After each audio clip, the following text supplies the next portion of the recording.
Battle of the rising teams. One we expected this year, one we did not. We have the Dan Campbell led Detroit Lions heading on the road as 3-point favorites to take on the Tampa Bay Buccaneers, led by Baker Mayfield and Todd Bowles, who have shocked the NFL this year with their play. They're coming off a great win in the bye because Baker Mayfield always finds a way to beat the bye. So they're coming off a Tampa Bay Buccaneers that's riding high. The Lions just dropped 42 points versus the Panthers. They're riding high and look to take advantage of a team that could be a little bit of a lull, maybe come out flat in the first half. Yeah, I'm picking the Lions here.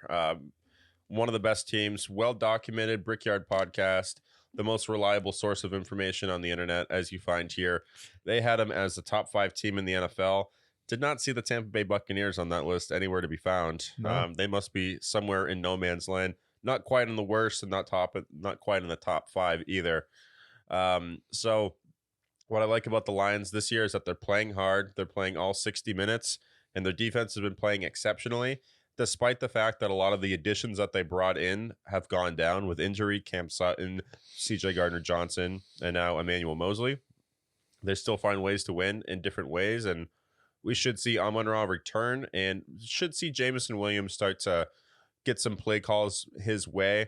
Didn't really get him utilized this week as he's kind of getting acclimated into the offense, but Josh Reynolds making some big plays. So in this game, got to pick the Lions. I think they're a better team all around, but I do think that's going to be a tough fight through it all. Bucs defense is no joke, and Baker's been playing good football. That being said, I'm taking the Lions here. I'll take like a 24-17 kind of game. Yeah, this game, I think it's going to be a close game, and I think the Buccaneers will be able to give the Lions a little bit of trouble, but with what I've seen from David Montgomery, Sam Laporta, they have a dynamic running back, dynamic tight end, and now they have 2 dynamic receivers on that team, so I think the offense will be enough to get it done, and then defensively, I was talking to Aiden Hutchinson the other day, and he said, I bought a room for 2 in Tampa Bay,